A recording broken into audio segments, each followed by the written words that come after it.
O Ministério da Cultura oficializou hoje, o aumento no valor dos cachês para artistas contemplados pela Lei Rouanet. Pelas novas regras, os valores para artistas solo podem chegar a R$ 25 mil. Para grupos e bandas, o valor máximo passa a ser de R$ 50 mil. As novas regras foram publicadas no Diário Oficial da União e desfazem alterações que tinham sido editadas durante o governo de Jair Bolsonaro. Lembro a vocês que lá no governo de Jair Bolsonaro, esse cachê que era de 45 mil caiu para R$ 3 mil. E havia uma crítica muito grande do governo, do secretário de Cultura em cima da Lei Rouanet. Agora, a ministra Margarete Menezes foi ali para o limite de R$ 25 mil. Nem 45 mil, nem 3 mil, R$ 25 mil. Quero saber de vocês de que forma que vocês avaliam essa medida agora. Alan. Então, Evandro, a gente tem que entender o seguinte. O orçamento do governo, ele é limitado. O governo ele não tem dinheiro infinito. Então vamos partir desse princípio. Então quando a gente fala o seguinte, bom, mais dinheiro para educação significa menos dinheiro para a saúde, por exemplo, né, que são dois gastos bastante importantes.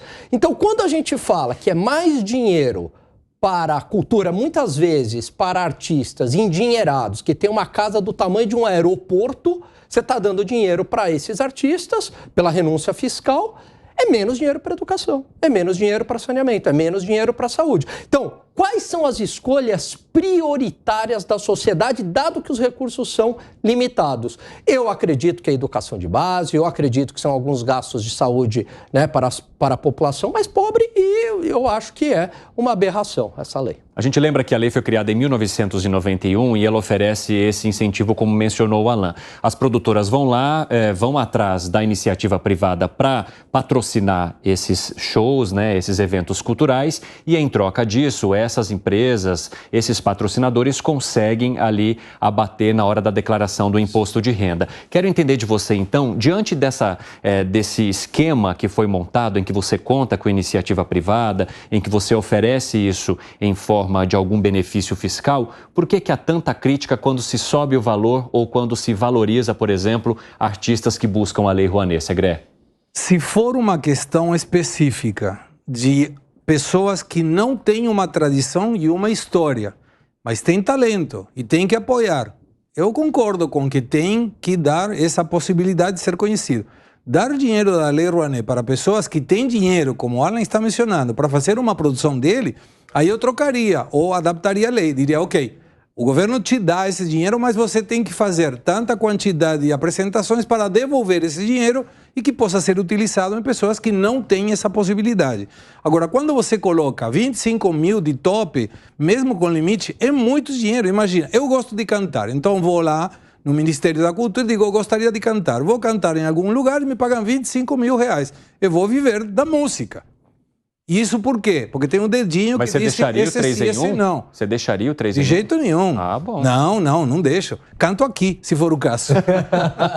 Mas quando tem o dedo do governo, não é uma coisa legal. Deveria ser feito de uma forma que permita que pessoas que têm talento e não são conhecidas, sejam conhecidas. Mas pessoas que não precisam de dinheiro da Lei Rouanet, obtenham dinheiro da Lei Rouanet. E fazemos aquela menção tão conhecida como a Cláudia Raia, que recebeu 5 milhões. E ela não está errada. A lei permite isso. Inclusive, os projetos da Lei Rouanet permitem que eu, como artista, se fosse, vou numa empresa que tem recursos através do imposto de renda e até 3% do imposto de renda pago pode ser utilizado de várias empresas para patrocinar esse evento.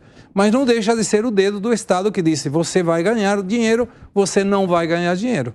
Pessoal, agora 5h27 da tarde, o pessoal da rádio vai sair para o intervalo rápido. Na volta eu espero vocês aqui para vocês participarem e ouvirem o nosso debate. Beleza? Até já.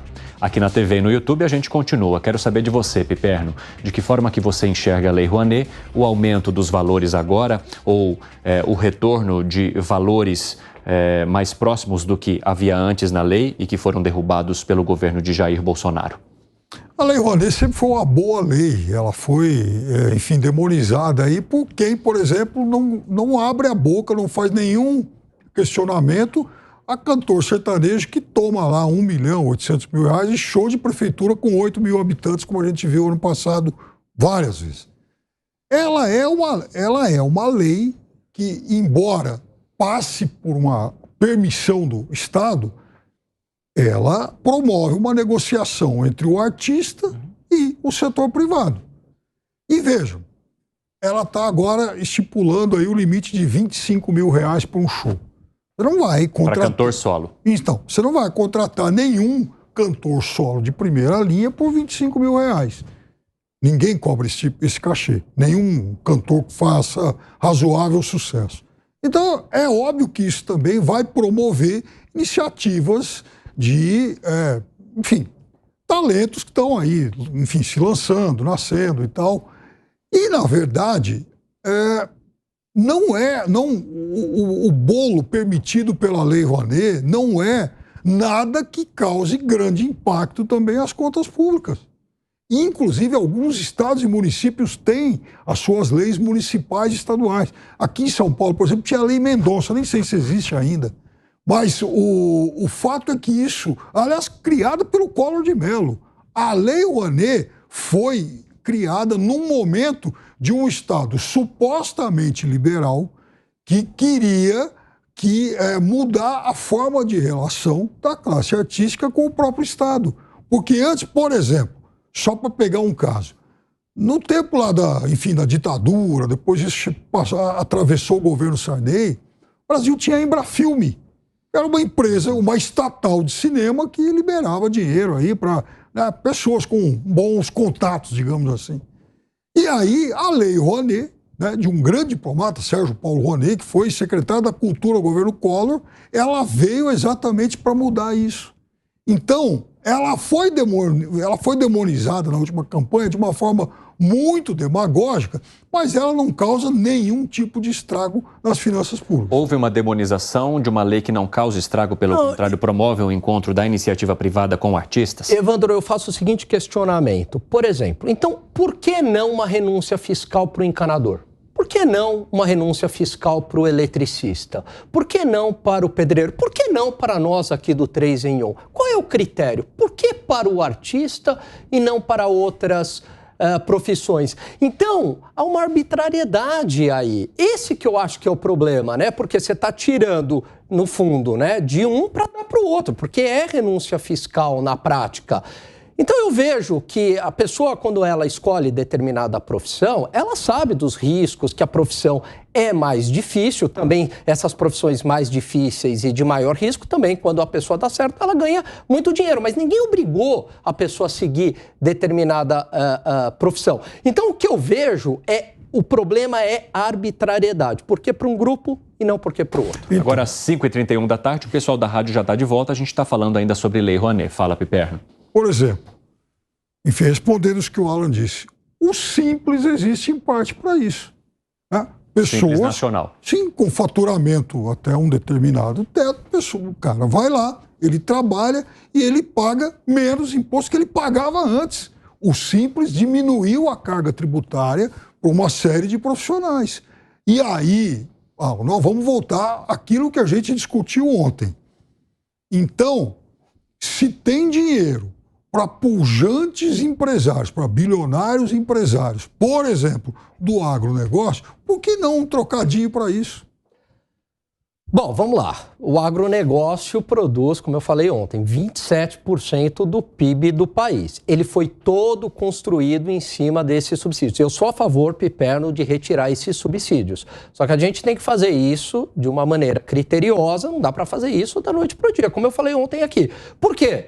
Porque eu não sei como é que vai ser a reação de um setor que gera muita renda, gera muito emprego, inclusive gera muita renda para sustentar programas sociais, para sustentar benefícios fiscais e subsídios. Então, sou a favor, médio e longo prazo, sim, retirar os subsídios, acho que há em excesso, né? Mas isso tem que ser feito aí com parcimônia. Segré. Eu gostaria de apoiar o que mencionava Piperno em termos da prefeitura. Eu acho que a prefeitura contratar pagando um cachê absurdo, isso deve ser penalizado depois pelo voto do eleitor quando escolhe o prefeito e os vereadores. Porque não tem nenhum sentido pagar 1 milhão e pouco por um bom profissional, inclusive, mas esse dinheiro poderia ser utilizado, por exemplo, para melhorar o esgoto ou a água potável. Então, isso é básico. Agora, compartilho também a ideia do Alan.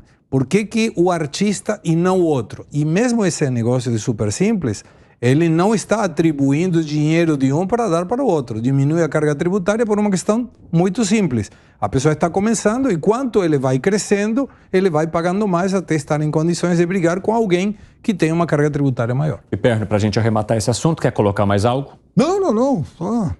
Não. Fechou para você? Fechou. Fechou para você? Fechou. Fechou. Para ti também? Fechou.